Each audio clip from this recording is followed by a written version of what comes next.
Well, hello everyone, and I hope the mic this time isn't getting the background noise. I keep saying this, it's been a minute, man. It's been a hot minute, and it was getting late. We are going to have a little bit of ramble at the beginning, so if you want to get right to the Michael Knowles stuff, you're probably going to want to fast forward a bit, because now I'm talking to my fam.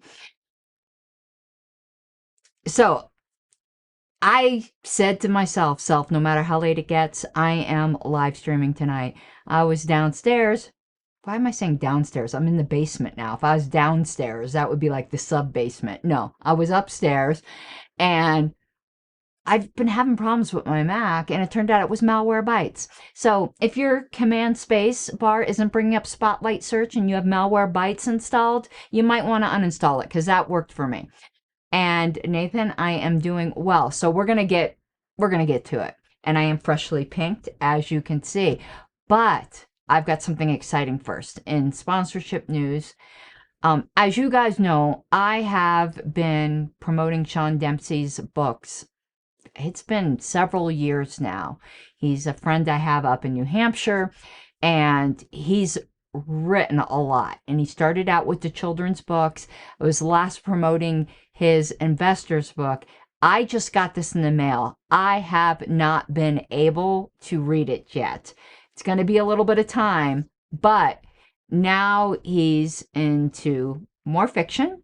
This is a novel, Dead Stars Shine the Brightest. And yes, he did send me a hard copy, but you can also get it in paperback, but from Amazon. Again, you can see his name there. I'm going to read just the back so you could see what this is about. And of course, once I read it, I'll give you my impression. But this isn't an illustrated book like the children's books, okay? But you can definitely see this is a hardcore libertarian theme going on here. So here's what the back says. Based on the horrific true story of the Uvalde, Texas school shooting, where police surrounded the scene but refused to enter, this story takes a fictional spin, asking a very hard-hitting and philosophical question. As a parent, how far would you go to keep your child safe? Most would die for their child, but would you kill for them? If police officers, the very lawmen entrusted to protect, refuse to act, would you step in and do the unthinkable? This book asks that question and many more. I'm looking forward to reading this. So, again, this was the last one I was promoting. This is the last time you'll see this one, because we'll be doing this new one. But remember the Investor's Warp Whistle. And I thank Sean for being such a long-time supporter of this show. And speaking of that, let's do that for a minute. I've got to get reacclimated here to my screen. Is this the right thing to hit? No, that's not the right thing to hit. Oh God, I'm such an old lady. Here we go. All right. Of course, subscribe and follow me on Twitter. I'd really appreciate it. But I'm not going to say appreciate more. I'd also appreciate if you would support me on Patreon. If you enjoy the type of content, you want to keep me doing it, and more, I'm usually very regular. TMI, I suppose. I don't mean it in that way. I'm usually very regular about posting streams or pre-recorded content, but I had an LNC meeting, so that took some time. All right, we're going to get right into, I'm looking at this screen on the other side. I lose my mouse sometimes, and it's actually not a mouse, it's a trackball. I am a trackball girl. But now we're going to get right into the Michael Knowles. Now, I have a backlog of videos I want to do reactions to, commentary to. And again, these are from months ago. So this is not a current Michael Knowles show. But unfortunately, authoritarianism is evergreen. It doesn't matter if I deal with it a year later. It still stinks just as badly. The fade doesn't, I was going to say the fade doesn't smell. The smell doesn't fade. As you could tell, I'm a little rusty because I haven't been live streaming in a while. So this should be fun. I'm not going to be as quick on the takes probably, but getting comments and Help me out. Help me out. Help me, Obi-Wan Kenobi. You're my only hope. All right, let me find the first clip, and I'm going to need to hit the mute button, I think, when it's going, but we'll see. And let's react to Mr. Knowles. Is a new Republican law about to stop married women from voting? Because that would be terrible. Okay, I stopped it here only because A, he has such a baby boy face, like he's adorable. Okay, I'm not a fan of Michael Knowles, y'all don't know that, but even with this screen, I mean, come on. Let's just admit it. Okay. But now that we're beyond that's what makes actually the horridness of his views even more horrid. Michael's views are ugly. And there's just something uncanny valley about ugly views coming from an adorable face. Now, I only clipped this out because we're not going to get into the, I know, it's super based. Oh, you're such a Chad if you say that, women shouldn't be able to vote. Or he's like, with that smile, you can tell he's not really joking. He would be into it if married women didn't get to vote. I wonder what he thinks about unmarried women. I bet you he thinks if you're under your father's protection, then you still shouldn't get to vote. Now, y'all know my sympathies. I'm an anarchist. I don't think anybody should get to vote. But in the system we have now, no. I'm sorry, there's nothing special about your Audi that makes you more qualified than someone with an innie. No one is qualified to, go into the voting booth and vote to commit coercion against other people. But in any event, this is this is Christian nationalism with a cute smiley face. That's exactly what this is. I've been sounding the alarm on this for a while. If you don't like this theme, you're probably not going to like upcoming shows because I'm going to be talking about it quite a bit. But you'll start to see this pretty soon because he's going to start to talk about something very near and dear to libertarian hearts, which is consent. And he's going to tie that in with sin. And I just finished watching The Handmaid's Tale. And I know that series has been a joke amongst some people. And of course, it's over the top. I've said this before. That's the whole point. Fiction is over the top to get to an underlying theme. Actually, the finale was terrible. The last episode was just dumb. It was super cheesy. The second to last episode, the penultimate episode, actually was really good. And I actually think it would have been great if it ended there and made you wonder what happened after that. It was really, the penultimate one was a great episode. The final one kind of sucked. All right. So I just wanted to show how he's like, ha ha, wouldn't that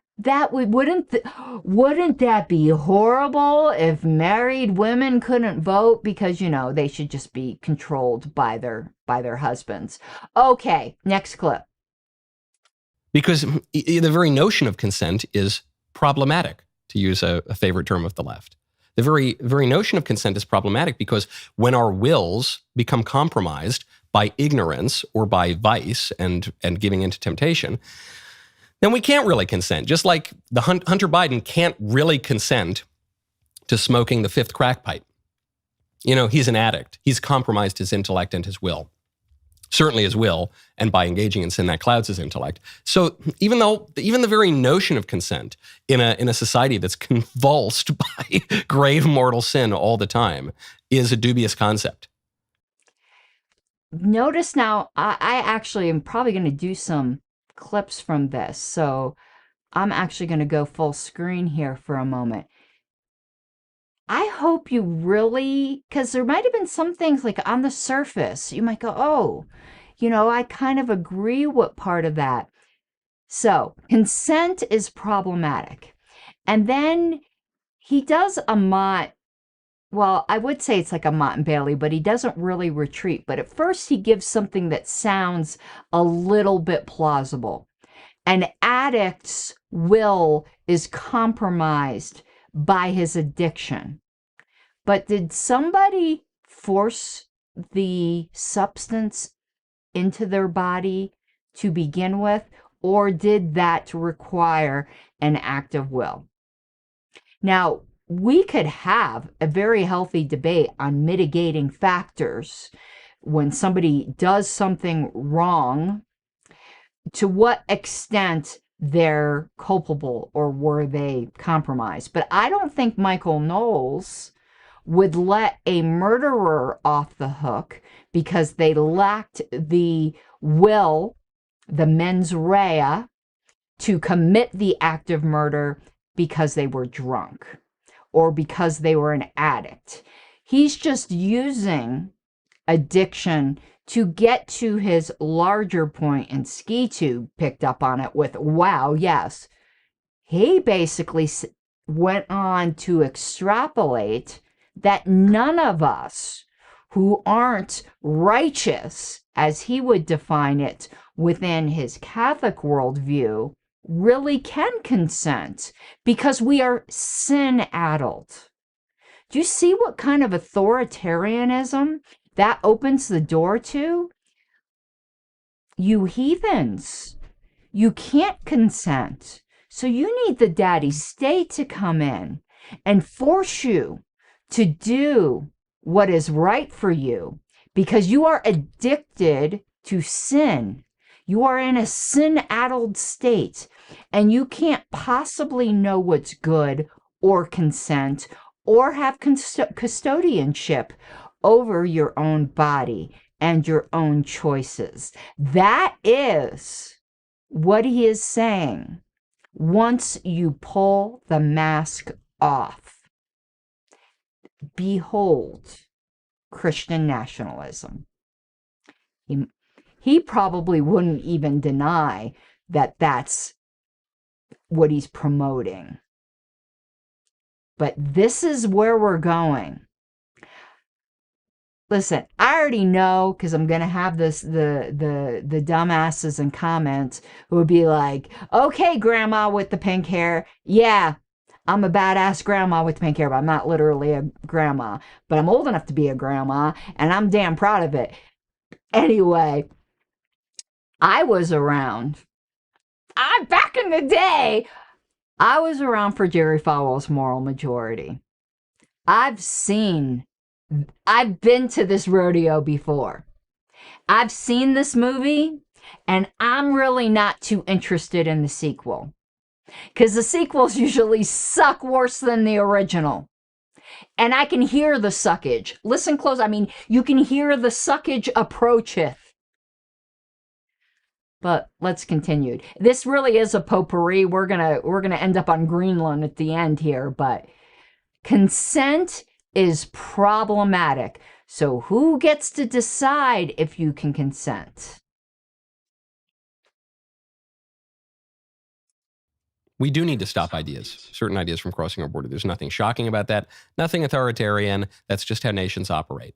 Think about during the Cold War. The US and the Soviet Union were... Okay, let's just stop here a second.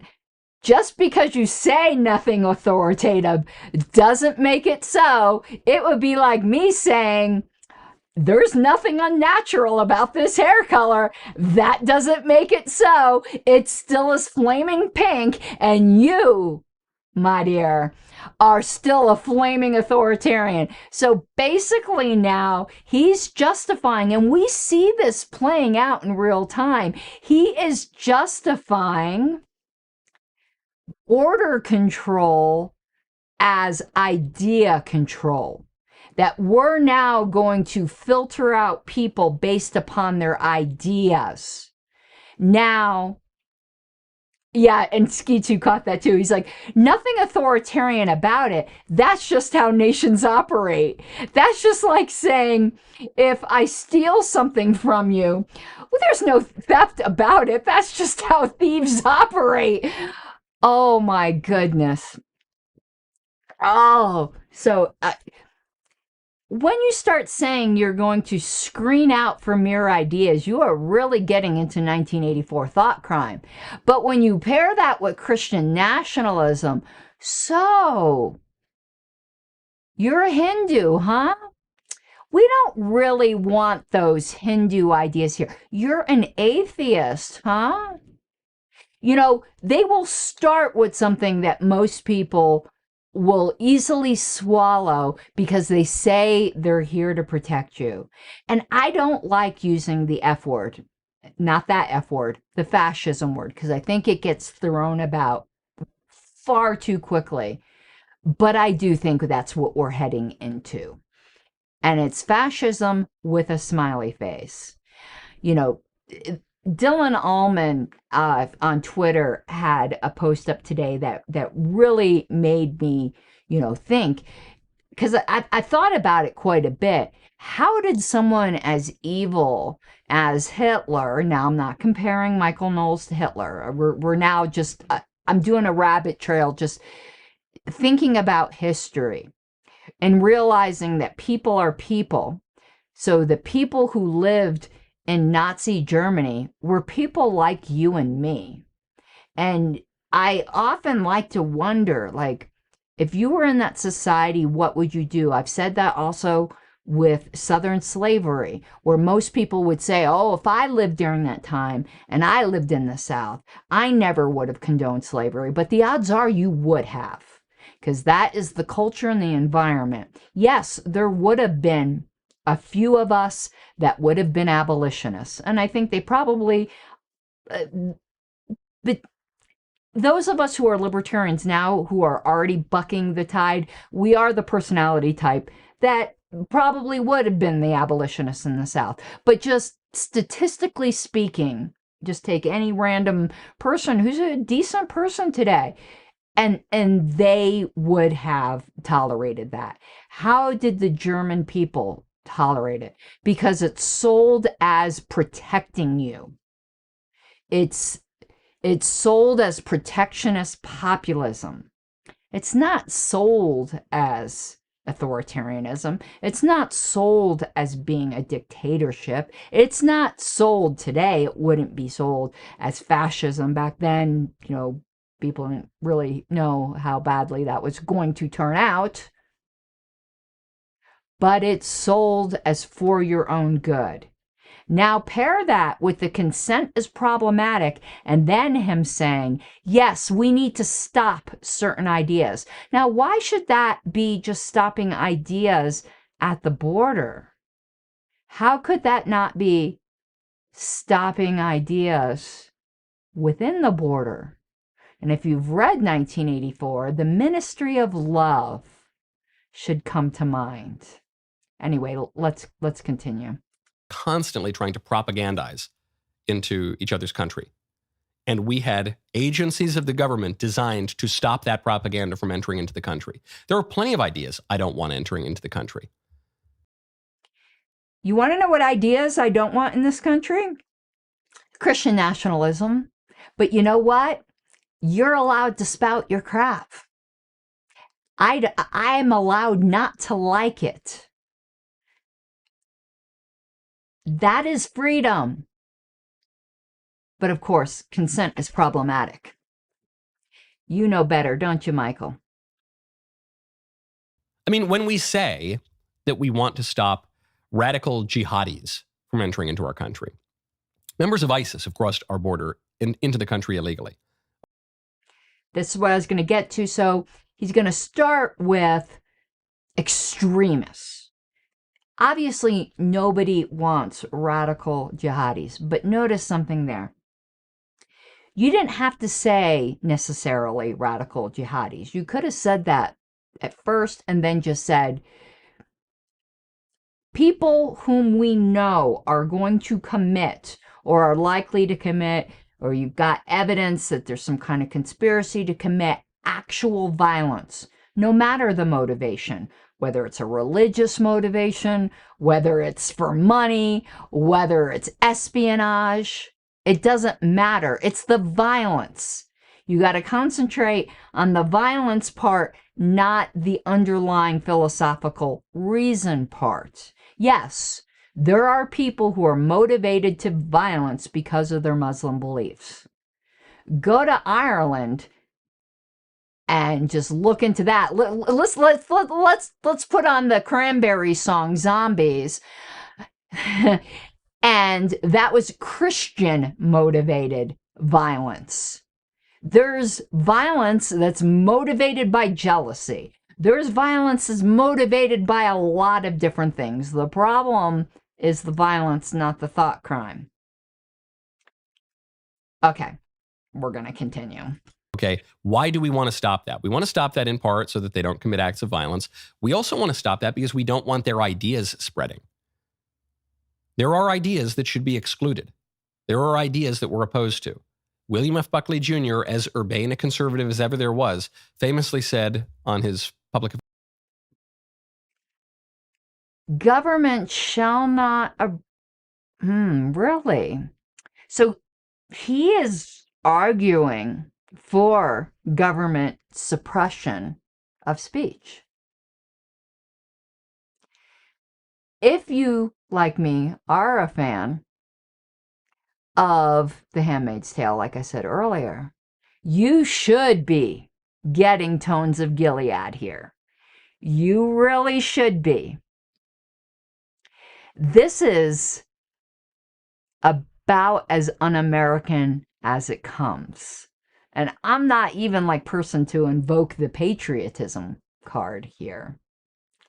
And I'm certainly not usually the one to be invoking the Constitution, but that is the logical consequence of where he is going. So you really can't consent to what you're saying because consent is problematic and you're addled by sin, and he knows you're addled by sin because you're not holding to what he believes, which is coming from his Catholic background. I'm not going to get into, listen, I know there's, okay, already half of my Christian friends would think I'm a heretic to begin with, and that's fine. I'm not getting into that whole Catholics aren't Christians and these aren't whatever. We're just going to say Christian, okay? I'm not going to get into the different varieties here. It's based upon his Christian views, and that's how he knows you are sin-addled. Well, what if he were a Muslim? I mean, I'm a very strict Muslim. I don't know the various branches, so please forgive me. That's not the culture I was growing up in, but whatever branch, thinks that women should, be completely covered. I mean, I'm obviously sin-addled. You can see my face. Never mind the pink hair. All right. Show in 1966 that he's an epistemological optimist. We can come to certain conclusions. We can make certain exclusions. There's no reason to protect the liberties of a Nazi or a communist. There's no reason to protect the liberties of people he disagrees with. Now, obviously, I disagree with communists and Nazis too. I think I made that quite clear in my spiel a little early ago. But if you're not committing violence, ideas are not violence. You know how people, let's go back. How many more clips do I have? Because I want to know which thing to go to next. Okay, there's only one more after this. So let me go back to this main screen here. People have wanted to know what the woke right is. Just play that clip. That clip right there is the woke right. They want to stop speech and ideas that they deem problematic for the society that they envision. How is that any different, other than the target being different, than the woke left? It isn't. He is as woke right as they come. Okay, last clip, I think. Yes, and we're going to Greenland, I think, now. I told you this was an authoritarian potpourri. I mean, we went from married women should, have to be under the authority of their husband and can't vote, to consent is problematic, and if you're addled by sin as defined by his version of Christianity, then you can't consent, to yes, we need to exclude ideas and should use the force of government for that. And no, that's not authoritarian. That's just how nations work, which is kind of the point of why I'm a libertarian. It is how nations work, and it sucks. Okay. No offense to Greenland, but now we're on to Greenland. It's that we need Greenland because it's strategic land and it has natural resources. And that's why we want it. And that's the whole reason that we want it. We don't want it to liberate the Greenlanders from their oppressive Danish overlords. We don't want it to spread democracy abroad and so that we can have a new Madisonian spring in the Arctic. We want it because the land is important and because they have copper. And we forget in our highly ideological age, highly liberal ideological modernity, especially after fighting one of the most clearly ideological wars ever fought, that would be the Cold War between liberalism and communism. Before that, the Second World War, which was this weird hodgepodge of initially liberalism versus Nazism, fascism, and communism, and then eventually the communists switched sides, and it was liberalism and communism versus Nazism and fascism. And we can think of those things ideologically. There is no ideology in the acquisition of Greenland. And by the way, most wars in history have been fought for these kinds of reasons. Most wars in history have not been fought for ideology. Most wars in history have not been fought for the spread of an idea in an abstract that will melt away borders and change the way that human nature works. Most wars in history have been fought for like that hill over there, and because I want access to that sea, and because that guy has a lot of copper. Ah, so at least he's admitting we're bigger, we're stronger, we're a bully. You got something cool that we want. Great. We're going to take it. That's not authoritarianism at all. That's just how nations work. I think that's my favorite new phrase. Wow. Mask off. So, Michael, when in the fullness of time, as inevitably happens, because empires rise and empires fall, if it were to happen quickly and you were still around, or even just envisioning some future, when inevitably another country is bigger and badder than us, let's say it's China, it's perfectly fine. It's just how it is. We shouldn't complain when they just come and take what we have. If you start connecting all these ideas together and you start to see why I've been sounding the alarm, and hopefully you see why I've been holding on to these clips for a while. They were very important to get to. Okay, that is it. That is it for this evening. I thank you all that came back and joined me. And I want to stick this back up again. Please do consider becoming a patron. I would really, I'm sorry, I'm just laughing at some comments. I would really appreciate it.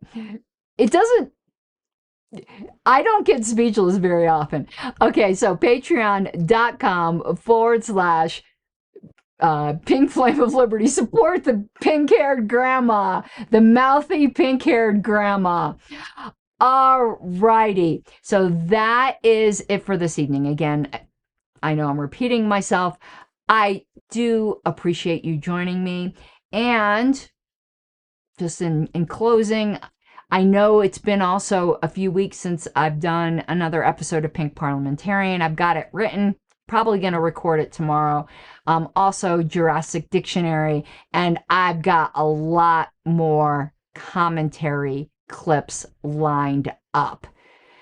I do have an LNC meeting this weekend, Sunday, but it's a continuation of the last one, so it shouldn't give me too much downtime. All right, everyone, I hope you have an awesome evening. Mi guapas de libertad. You gotta take what you're given, that's how we live it. Don't be mad at the system, it's simply how we've existed. I hear a lot of people talking like they politicians and choose to be an accountant because it's safe in the business, not because they want to